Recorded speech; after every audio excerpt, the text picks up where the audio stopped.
أنا أحب إنه أشكرك دكتور رعد، وأشكر دكتور محمد، دكتور عماد حمدي على تنسيق هاي المحاضرة، وإعطائي صراحة هاي الفرصة وتشريفي إنه أنا أحكي ويا نخبة من أطباء الأشعة بالعراق. بريفلي يعني بس أحب إنه أعرف عن نفسي، رغم إنه الدكتور رعد هو عرف عني.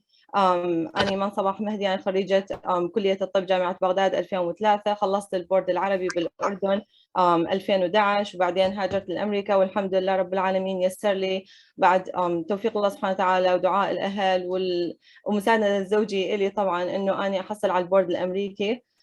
سويت 4 سنوات من الفellowships اللي هي أهلتني للبورد الأمريكي، واللي هي كانت Adult Neuroradiology, Pediatric Neuroradiology, Pediatric Radiology and Fetal Imaging.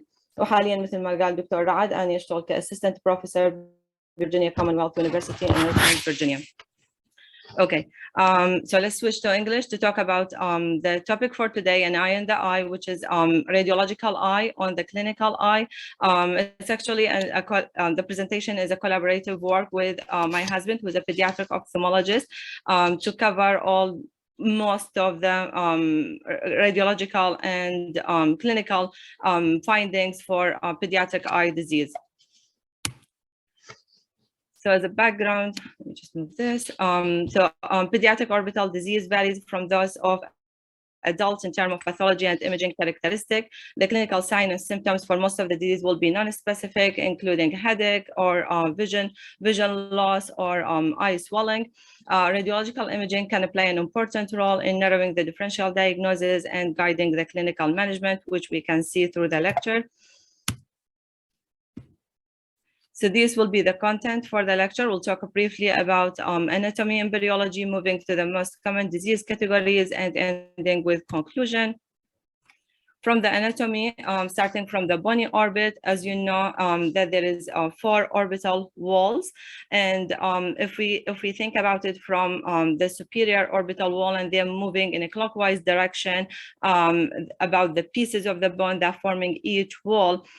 So the superior orbital wall is formed with only one piece, which is the frontal bone, and then the lateral orbital wall formed by the zygomatic and sphenoid, the greater wing of sphenoid.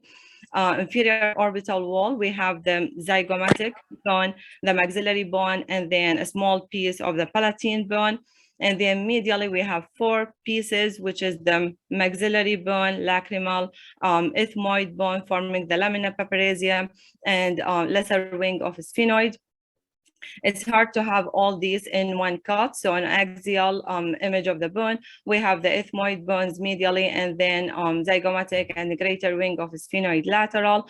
On coronal image, we have the frontal bone forming the superior orbital wall, zygomatic on the lateral, and then maxillary inferior. As we go inside, we have the extraconal compartment, which is mostly fat, and then the muscle cone formed by all the extraocular muscles except the inferior oblique muscle. And then inside we have intraconal space, which is mostly fat, but then the ophthalmic artery and vein are sitting there. And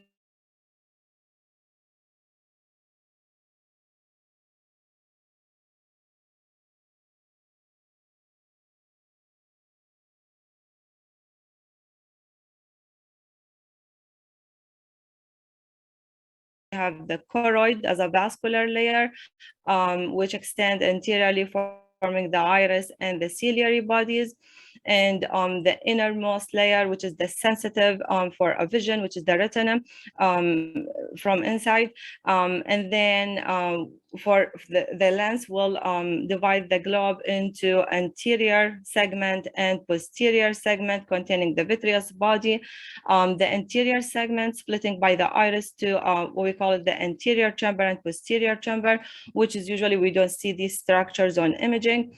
So if we see on this dedicated T1 FAT-SAT post-contrast image of the orbit, we can see that the anterior segment, posterior segment with the lens, but then from these layers, we have the sclera as the posterior dark line, and then the vitreous and the retina are both enhancing, forming one inner layer. So that's briefly about the anatomy. From the embryology, I want to highlight some of the important things from the embryology, because some of these can have some contribution to what we see from congenital orbital eye disease.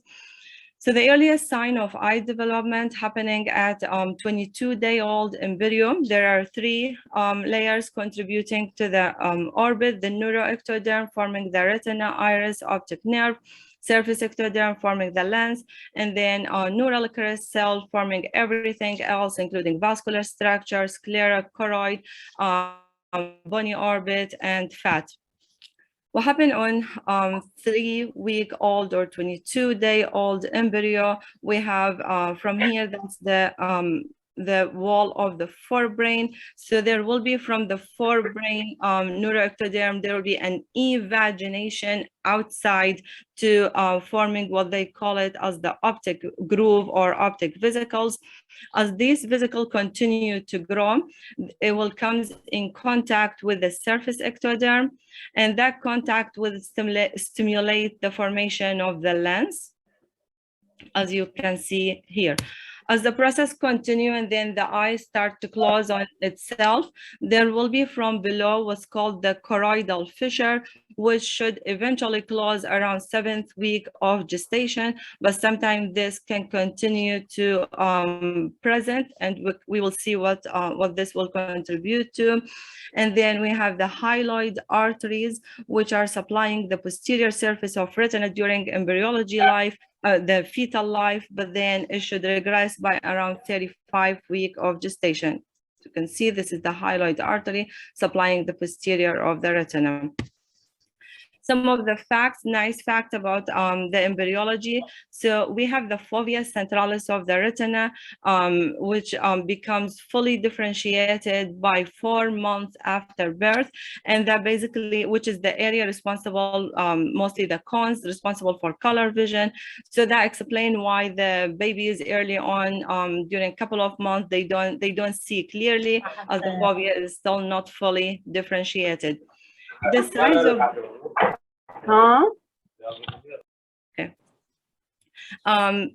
the infant globe and orbit, and by infant I want to highlight, so they use the terminology for neonate up to 1 month of age, and then from 1 month up to 1 year, that's the infancy time. So the infant globe during the first year of life, it reaches up to 80% of adult size, of the orbit and the globe, and then it reaches, so there's only 20% remaining to reach the full size by around 13 years of age. And that explains why those kids with enophthalmos or microphthalmos, they will have the facial asymmetry and deformity from the shape of the orbit when related to absence of the globe. Okay, so that's briefly about anatomy and embryology. Please don't hesitate if you have any question to interrupt me and ask during the presentation. Okay, so as we are going through the categories, there will be 1 or 2 questions before starting each of these categories, just to break the lecture and make it a little bit more interactive. I would leave it to Dr. Raad to decide who is going to take the cases. شكرا دكتورة إيمان. نختار دكتورة فاطمة.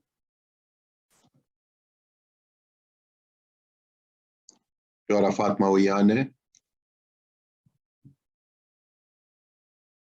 دكتورة نور.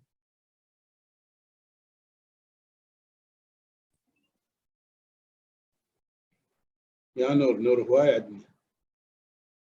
دكتورة زهراء إذا موجودة. زهراء.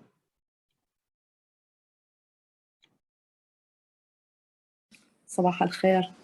صباح الخير. Your opinion دكتورة زهراء على هذه الإيمج abnormality اللي تشوفيها. نعم. يعني ممكن انه نبلش انه تحكي لي مثلا شنو ال T1 T2 post contrast، وبعدين قولي لي انه شنو الفايندينجز. نعم. This is axial T2 section. Axial T2 sequence. I think the abnormality is in the left orbit. Okay. I saw it more enlarged in size, and also enlargement of optic nerve sheath complex, widening of optic nerve sheath complex, and also there is a slight bulge posteriorly of the orbit. يعني هنا قصدك على الجلوب؟ نعم. Okay. Anything else other than الجلوب بس related بنفس المنطقة؟ هو ال boundary of the orbit يعني دا أشوف إنه اكو بتوسيس إيش نعم there is a ptosis. sinuses exophthalmos Okay. يعني هو البون I think البوني and soft tissue there is bony and soft tissue abnormalities. Okay. And the نعم Okay, bony so and that's soft tissue that's enough. نعم. Well, again, just so we talk about the cases, then we'll discuss it through the lecture, and then we'll review it by the end of the lecture, inshallah. So that's enough. We can move on to the next case. That's for the sake of time. دكتورة عقبة العفو. نعم. صباح الخير. صباح الخير. أنا فاطمة دكتور. فاطمة. ما انفتح الميوت دي الساعة. يلا اوكي.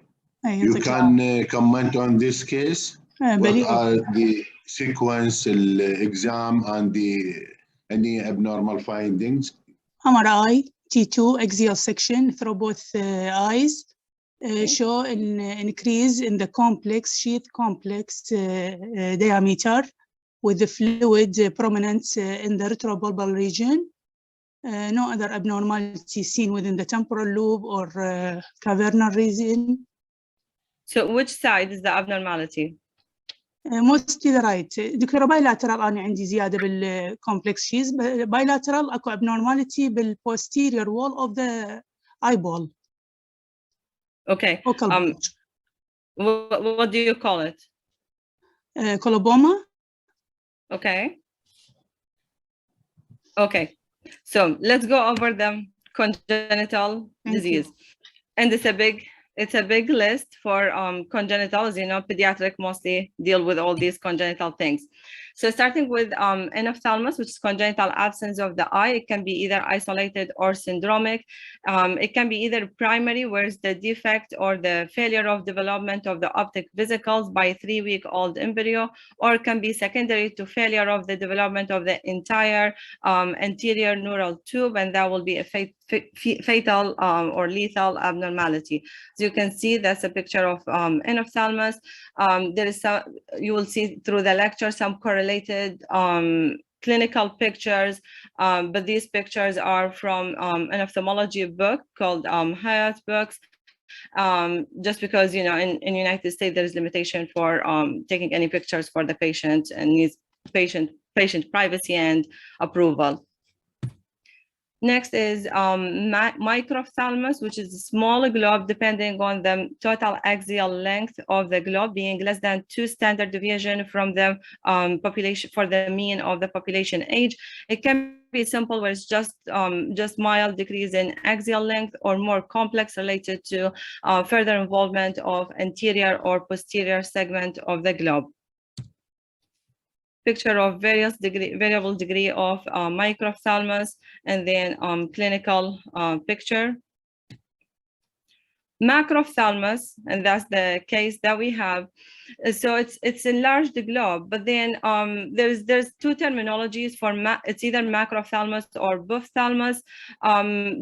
Really the terminology for macrophthalmos, that being an enlarged, it's more descriptive, and that's what we do in radiology, describing that there's enlargement of the globe. There's some people that will go with further description and saying it's based on increased AP diameter of the posterior chamber, versus in bophthalmos, it's enlargement of the entire globe AP diameter. However, really the bophthalmos is more of the clinical terminology used to decide that there is elevated intraocular pressure in, or what we call it, the glaucoma. So it's really the macrophthalmos is a more descriptive radiological terminology that we can use.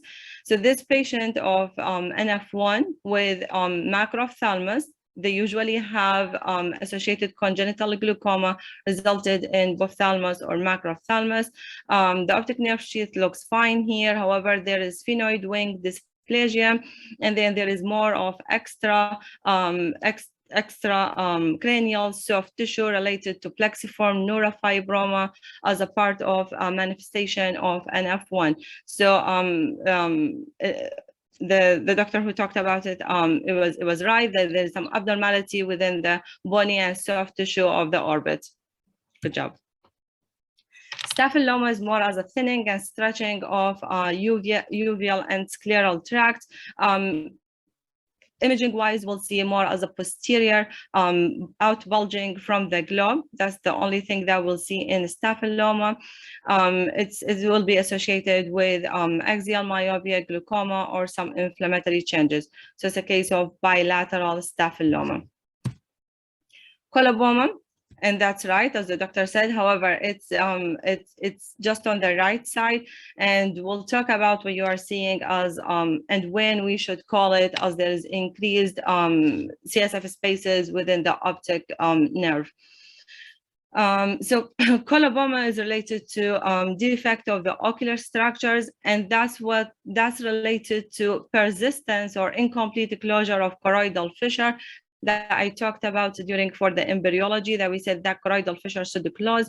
And usually that choroidal fissure is extending from the level of the iris all the way posterior to the optic nerve.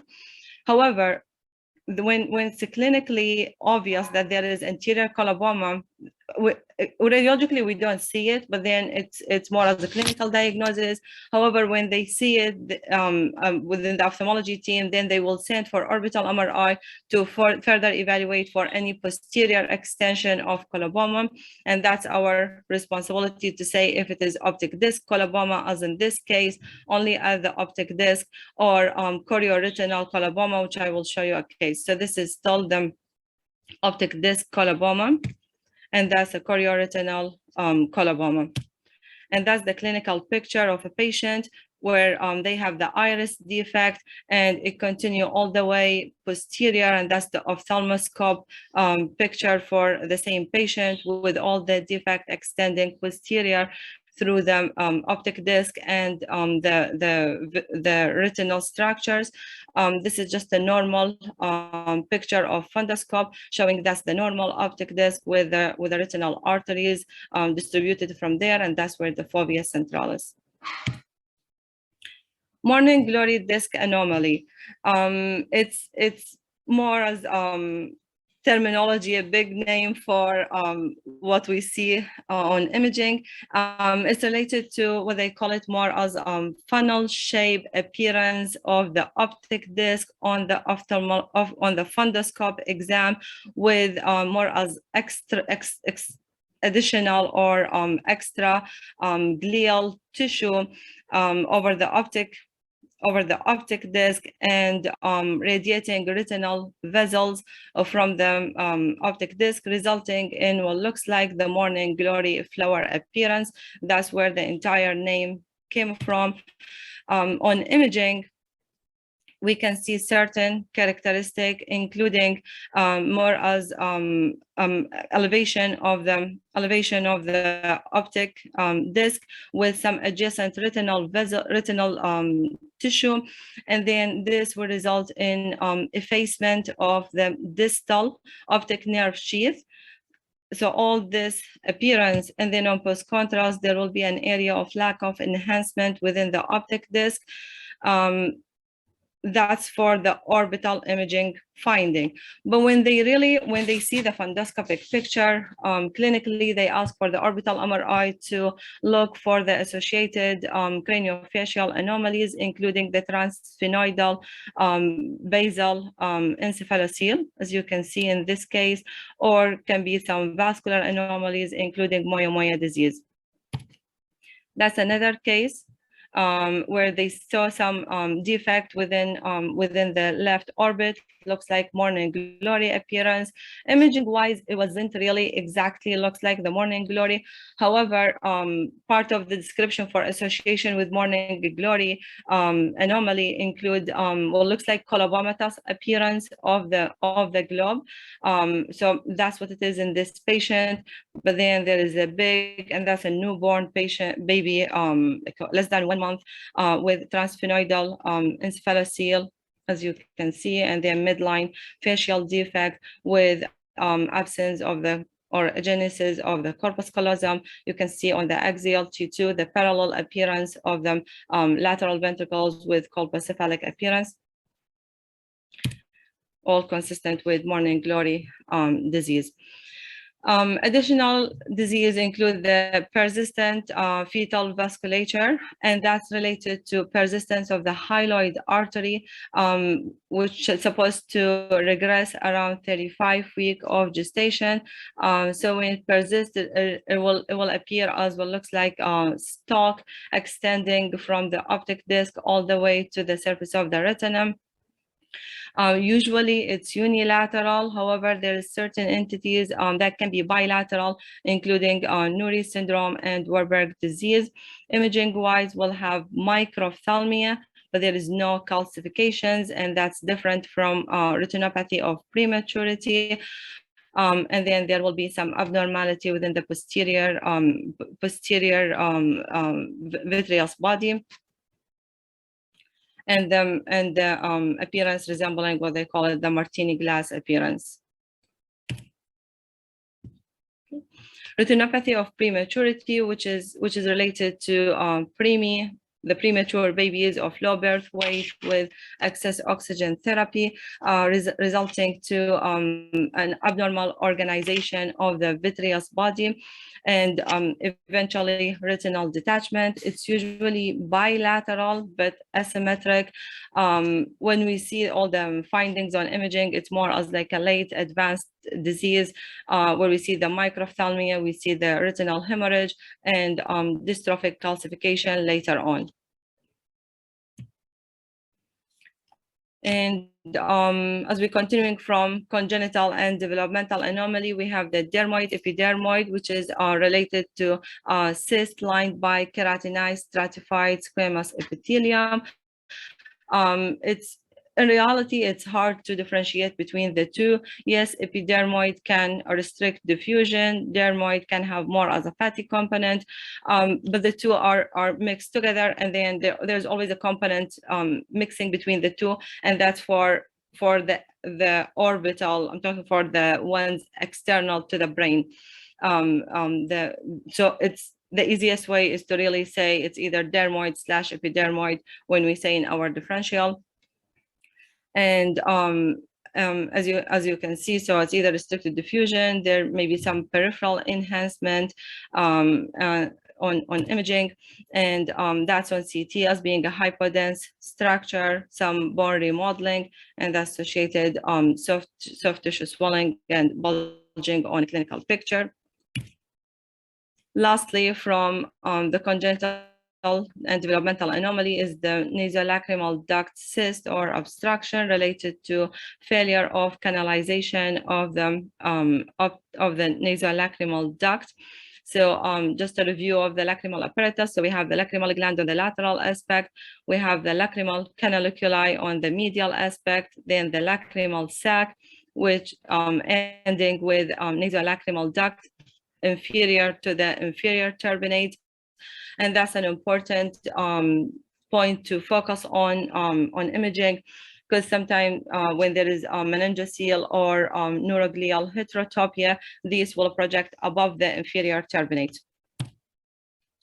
And that's an example of newborn baby with swelling extending from the lacrimal duct all the way down, where this is the inferior turbinates, as you can see, and that's clinically was looked as medial canthal swelling. Okay, so that cover all the congenital and developmental. I know it's a big list. Any question before we proceed? إذا أكو سؤال الدكتورة إيمان حول الكونجنيتال. العفو دكتورة إيمان، بالنسبة للسبتو أوبتيك ديفكت sometimes it's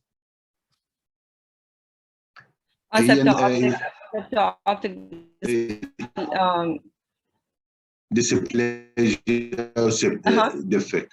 Yes, لا هذيك you talk about septo-optic dysplasia when there is atrophy of the optic nerve and then absence of septum pellucidum. So there is three component that should be there, including the atrophy of the optic nerve, absence of septum pellucidum, and abnormality of posterior pituitary gland. So it's either an ectopic posterior pituitary or absent posterior pituitary. These are three components until we can say it's septo-optic dysplasia. يعني هذا محسوب على الأوربت لو على البرين لو على شنو؟ septo-optic.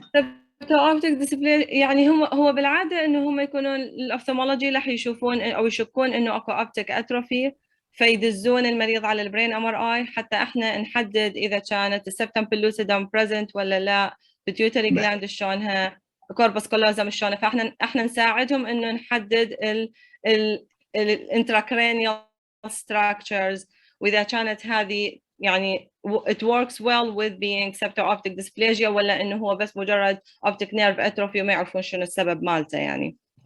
شكرا فهي جزيلا. يعني كلها سويه الشغل كليته يعني هم يشوفون يشكون ويحولون علينا واحنا نحط لهم الفايندينجز. اكيد عاشت ايدك، شكرا جزيلا. الله يبارك فيك. Okay, so who wanna take this case? Okay, دكتورة بتول عيدان.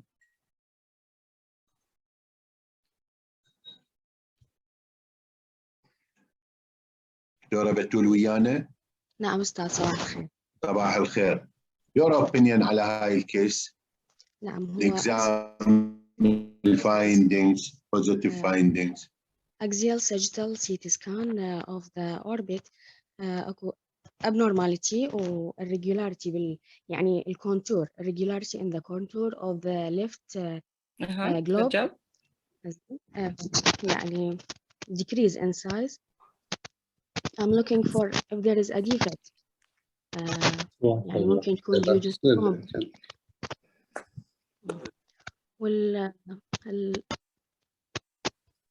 last figure يعني أكو فد soft tissue abnormality or fat surrounding. Okay. Good job. So what do you think?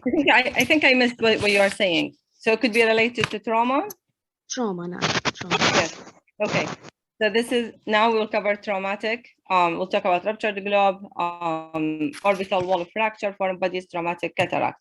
Okay, so ruptured globe, which is a major cause for blindness. And as you can see with this clinical picture where there's herniation of the iris through the orbital defect, CT is the modality of choice. And so really clinically they can diagnose that there is ruptured globe, but they sent for imaging to further evaluate for posterior extension of the ruptured globe or any foreign body. That's when we get the imaging request. What we see, as you said, there is loss of or alteration of the contour of the orbit, volume change, or maybe some scleral discontinuity if we can see it in certain images. Either they consider it as indirect sign, which is an alteration of the anterior chamber. So we said that the anterior segment, the one anterior to the lens, has anterior chamber and posterior chamber, again, which is hard to diagnose the two. But then if we look carefully, the anterior segment itself looks smaller in this globe compared to this one. And the other thing is to evaluate for any foreign body or air. Next is the orbital wall fracture, or what we call it blowout fracture, which include either fracture of the inferior orbital wall or the medial orbital wall. The important findings that we should look for and check the herniation of the orbital content, which can be only the fat or the muscle, whether it's entrapped, whether it's completely herniated. Other structure is the infraorbital canal that can be affected, which can later on, I mean, there's nothing that they can do about it, but then later on the patient can present with some paresthesia over the maxillary region.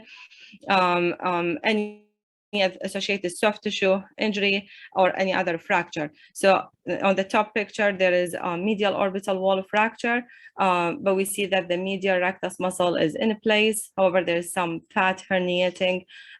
Inferior orbital wall fracture, we see that the inferior rectus muscle is entrapped there.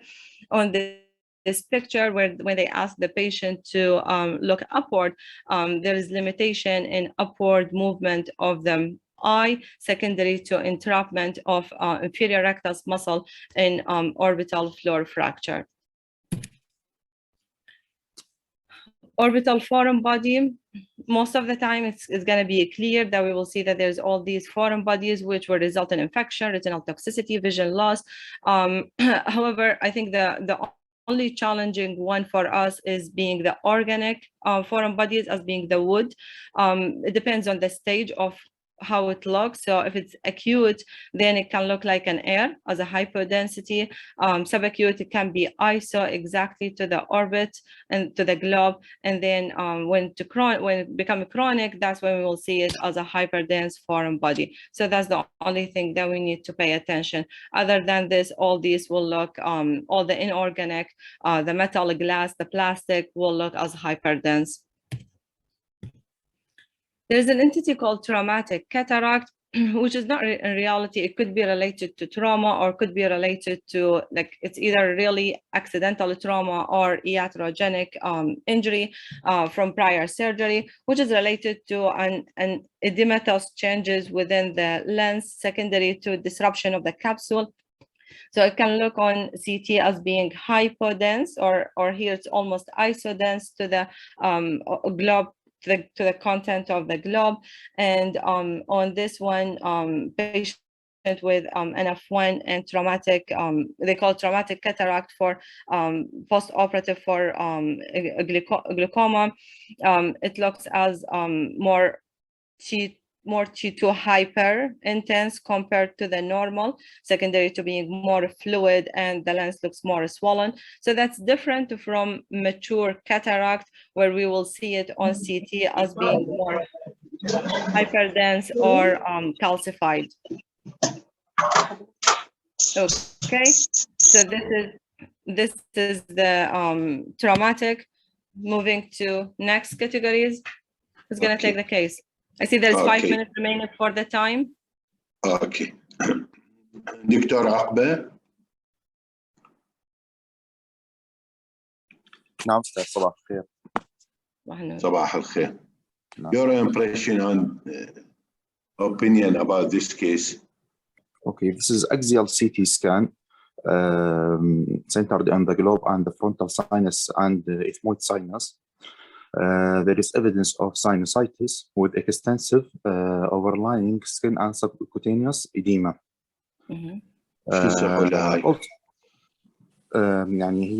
يعني هي تبدو انه هي signs of infection. واكو عندنا بريتش بالفرونتال sinus. Okay, good job. Extending to the subcutaneous tissue. Could be POTS paphidioma. Okay, good job. Yeah. شكرا عقبة. تفضلي. Okay, so the category is infectious inflammatory. I just want to highlight the importance of the orbital septum, which we don't really see it. However, it's more as a periosteal reflection extending from the bony orbit down to the eyelid. So anything anterior to the eyelid is considered preseptal cellulitis. This is more limited. Really, in the United States, they split it. If it is a preseptal, then they just treat the patient as an outpatient with oral antibiotic.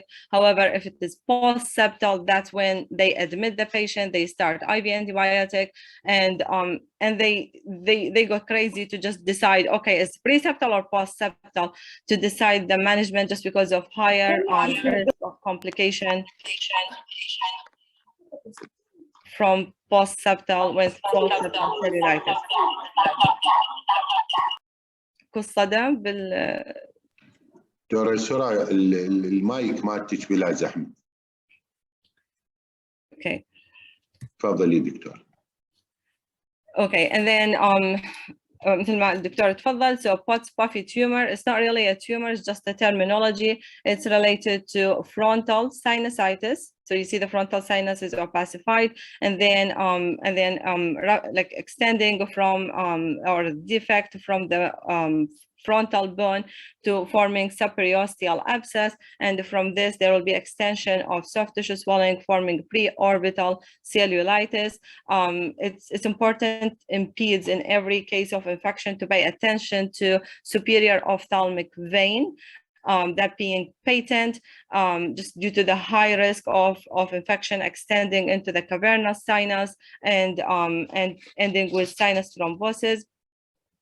Other important intracranial extension, it can be just a dural enhancement, like a reactive dural enhancement, versus being epidural subdural empyema, which can eventually ending with sinus thrombosis.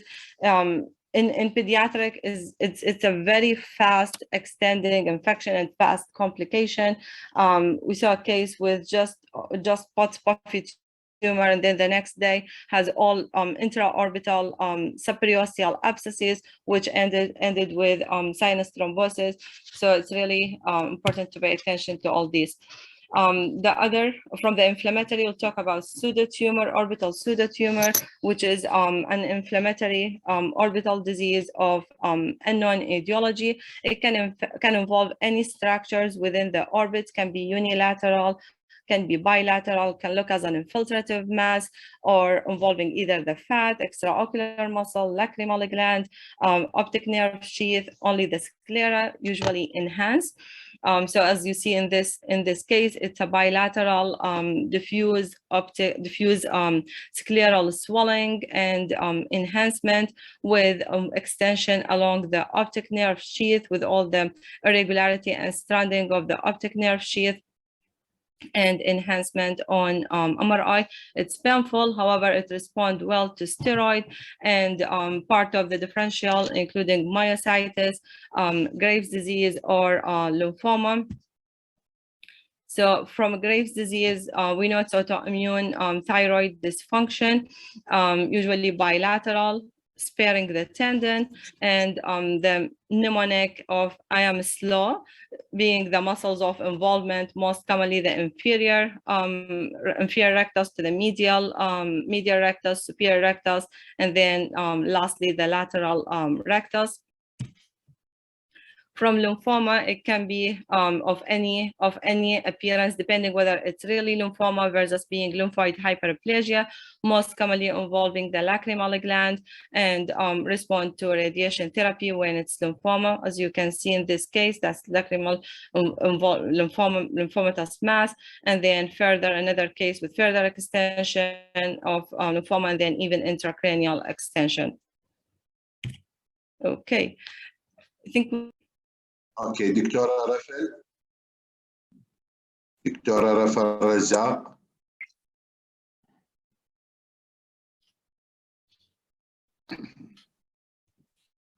دكتورة ريا.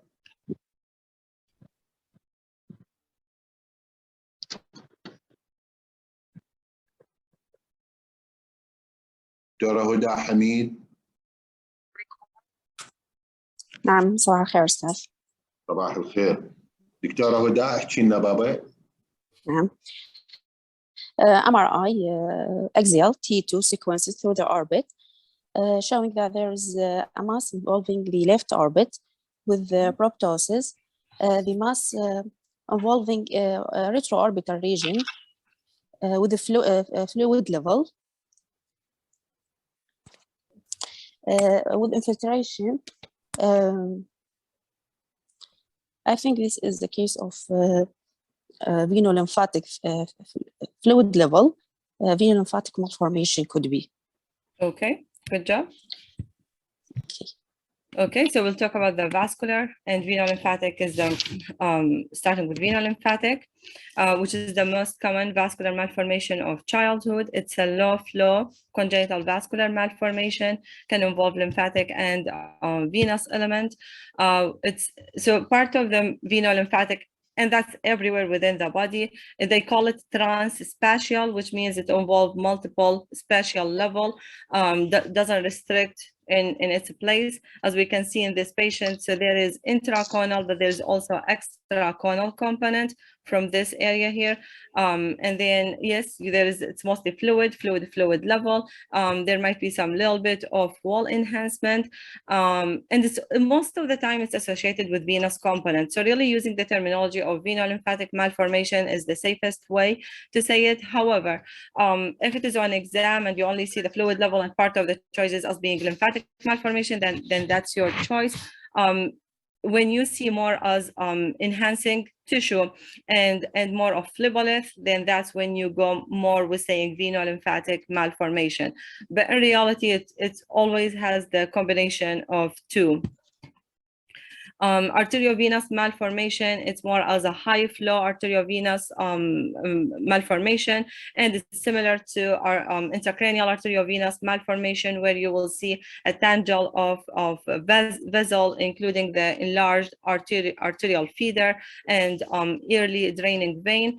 It will require for sure MRA, CTA, or even the conventional angiogram for diagnostic purposes and for therapeutic as part of embolization. And there will be enlargement of superior ophthalmic vein. So that's the entire arteriovenous malformation. Other entity is a carotid cavernous fistula, which is related to communication between the cavernous sinus and the internal carotid artery. It can be either related to trauma or related to rupture aneurysm in the region of the cavernous internal carotid artery.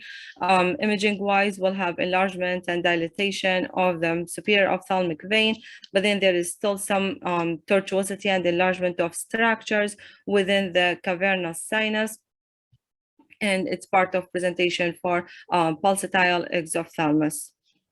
So you can see all this, the superior ophthalmic vein is enlarged, and then all these tortuous vessels within the cavernous sinus. That's covering the vascular. We'll go to a bigger category. Who's taking the case? دكتورة رغدة. نعم أستاذ، صباح الخير. صباح الخير. Your opinion?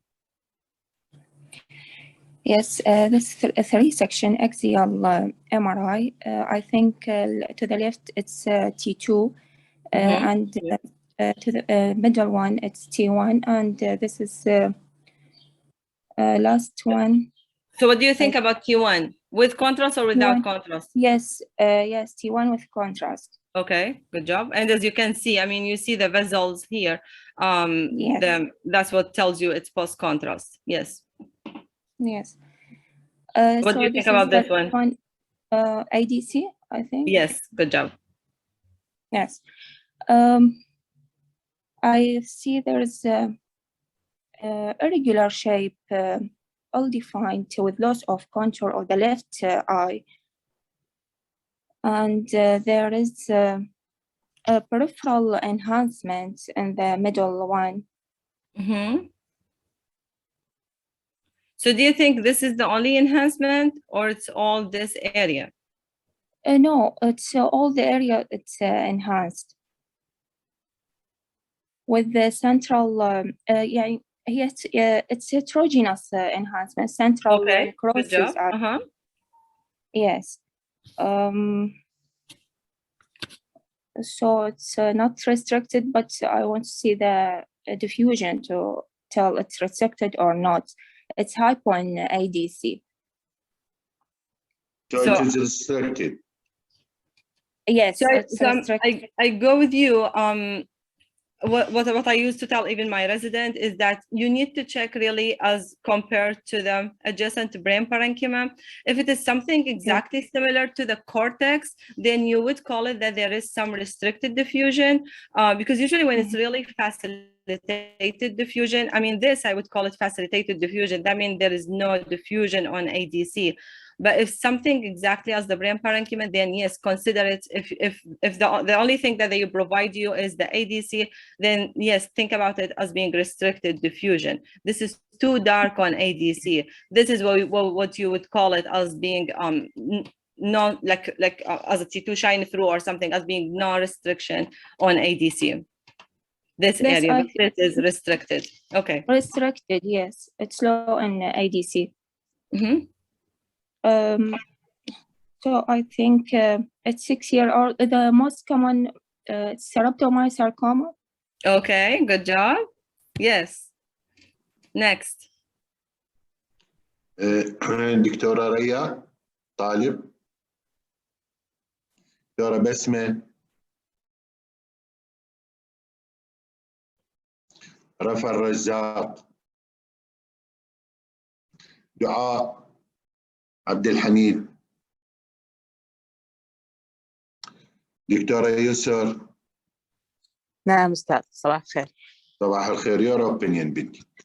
أستاذ بالسكشن الأول اللي هو T2 MRI نشوف أكو asymmetry بالسايز مال ال two eyes. أكو area of low intensity looks like retinal detachment or intravitreal occupying lesion. In the second section, the T1 with contrast show element of enhancement. And in the ADC, there is some area of restriction. Okay. Your diagnosis. يعني mass intraocular mass. In a يعني pediatric retinoblastoma. Yes, good job. Okay. عاشت ايدك. نفسها. These are two different cases. We can have two people talk about it. Okay, نختار هدير. دكتور هدير ويانا. بلي أستاذ، السلام عليكم. On the case number 1 بس قول لنا. يعني عندنا axial sections at the orbital or level CT scan. The pathology or abnormality seen at the right globe. Okay, good job. There is an intraocular at the posterior vitreous. There is a faint dense area. Mostly suggesting faint calcification. Could be. Also the left globe also increasing the density of the posterior vitreous. I think it's fine. I think the left one is fine. The density. The abnormality is on the right. So on the right. And you are right with the description. Yes. What do you think the diagnosis? The left picture. So it's something a differential for the one on the other case. What do you think about the other case here, since you are here? I think it's يعني calcification related يعني calcification maybe retinoblastoma. Which one? Or maybe case 1 or case 2? Case 2. Case 2 retinoblastoma. I agree with you. Yeah. And this is a hyperdensity, so it's part of maybe hemorrhage due to hemorrhage. يعني vitreous hemorrhage. Okay, yes. So we'll see. But good job. We'll talk about the neoplastic. It's a big entity, but for pediatric, for intraocular mass with any enhancement, restricted diffusion, it's retinoblastoma. If you are thinking about adult, then you will think about melanoma, metastasis, whatever. Most commonly will be melanoma, but in pediatric, it's retinoblastoma as being intraocular mass. So it's the most common intraocular malignancy in childhood. Leukocoria 70%, unilateral 75%, 60% sporadic, 40% can be inherited. And usually when it's inherited, it can be bilateral, or we have the trilateral, where it's a bilateral orbit with pineal gland, or involvement of suprasellar region forming the quadrilateral. On fundoscopic exam, it will look as being some whitening behind, like subretinal whitening appearance related to the calcification and some retinal hemorrhage, and we'll see as a differential for other disease. So imaging wise, on CT, it will be hyperdense calcification in more than 90% with strong enhancement. MRI, it's going to be hypo to the vitreous on T2, and enhancing with restricted diffusion, as all the appearance of high-grade malignancy. It's a comparison for Coats disease. That's the case that Dr. Hadir took. So in Coats disease, imaging-wise for them clinically on the fundoscope can look almost similar, as being something looks subretinal exudate, resulting in what looks like a whitening to yellowish appearance with some hemorrhage. But for us on imaging, it will be just a hyperdensity on CT, but it's not a calcification. That's how we can tell it's different from a retinoblastoma. And then when you do the MRI, there's no enhancing mass. It's just some subretinal exudate, what looks like lipoproteinaceous material. So that's an important piece of diagnosis, which imaging can help in really narrowing their differential. There's a big process of management between the two, retinoblastoma versus being Coats disease. So for leukocoria, as just to summarize, if it's normal size eye, then if it is a calcified mass, it's retinoblastoma, no calcification, Coats disease. If the eye is small, if it is unilateral, then you're talking about persistent hyperplastic primary vitreous related to persistent of the hyaloid artery. And if it is bilateral, then you think about retinopathy of prematurity, or the bilateral persistent hyperplastic in few syndromic cases. Okay. So we go now outside for extraocular neoplastic diseases. Most common in peds is the infantile hemangioma, which is presenting shortly after birth as a strawberry red appearance, which can regress later on in life. Imaging wise will be more homogeneous mass lesion with some fluid from some signal void, like vascular signal voids, and homogeneous enhancement. It's very important to differentiate from rhabdomyosarcoma, and as a radiologist, we're really very helpful for them in telling that this is hemangioma versus being rhabdomyosarcoma, lymphoma, by just doing the diffusion weighted images. Hemangioma is not going to give you restricted diffusion because it's a benign tumor, as hemangioma everywhere within the body. However, rhabdomyosarcoma, lymphoma, metastasis, all this will give you restricted diffusion. So I really recommend looking carefully for diffusion weighted images to tell between something benign and the patient can be just followed up, or they can just give them the beta blocker, versus going to inoculation and further all the advanced management with chemoradiation for rhabdomyosarcoma. So rhabdomyosarcoma is the most common pediatric extraocular orbital malignancy. There are two subtypes. There's the embryonal type, which is the least aggressive one, versus the alveolar one, which is more aggressive. Again, it's common between 6 to 8 years of age.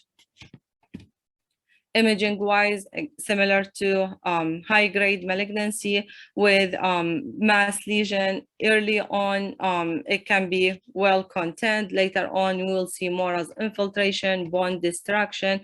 It showed them enhancement with restricted diffusion. So that's back to the doctor who took the case. You see it on DWI, there is restricted diffusion, which is clearly more than the brain parenchyma, but the ADC by itself can also help you and tell that this is restricted diffusion even by just looking at the ADC. As a part of differential for rhabdomyosarcoma, it's lymphoma, and there is really no way to tell them apart by just imaging, because both can have the high-grade malignancy and both can give you restricted diffusion, can appear infiltrative. So it's always you put it in differential rhabdomyosarcoma lymphoma versus metastasis, which we can see one of the common metastases in PEDS later on. Eosinophilic granuloma, which is part of Langerhans cell histiocytosis, can give them same proptosis, erythema, usually in kids less than 4 years of age. CT will be helpful to show all the beveled age, lytic, bony lesions, and then MRI will be helpful to tell for all the extending soft tissue component with the intracranial extension of these soft tissue component. So you can see there is some component extending to the orbit, there is some intracranial component. Neuroblastoma, that's the most common actually metastatic or like cancer that metastasized to the orbit, can give you the raccoon eye related to eyelid ecchymosis. On CT, we'll see the ill-defined appearance of mass lesion, but then also we'll see the periosteal reaction or sometimes even bone destruction. And then on MRI, the same, the mass lesion with all the intracranial extension. But it's neuroblastoma, it's also one of these aggressive tumors, so it will give restricted diffusion. Next, optic nerve glioma, and that's a neoplasm of the optic nerve, 30% associated with neurofibromatosis type 1. It can involve the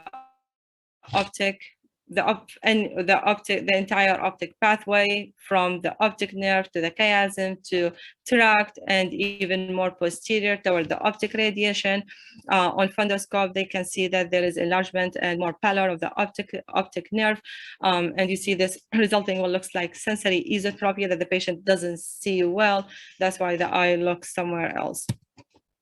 Imaging wise, we'll see the enlargement and thickening of the optic nerve, as you can see here, and the more homogeneous enhancement.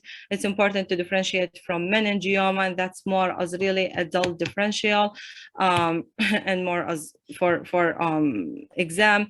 The meningioma, it's more as it's eccentric.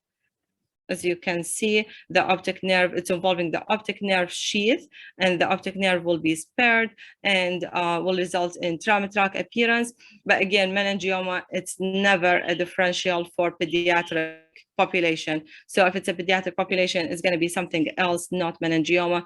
But if you are dealing with sometimes some of these like isolated optic nerve glioma,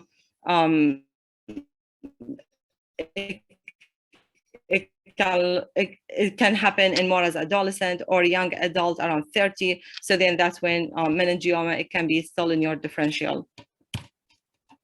And lastly, from this is papilledema, which is the endoscope picture with fading or obscuration of the retinal vessels secondary to optic disc swelling.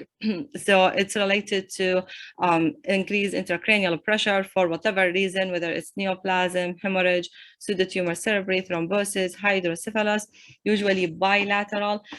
Imaging wise, when we will be saying that this is papilledema or raising the suspicion for papilledema is when we see protrusion or elevation of the optic disc.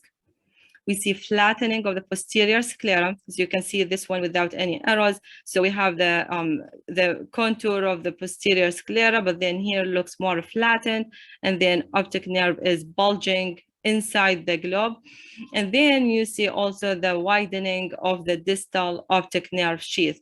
So the combination of the three, we should raise the suspicion for being papilledema.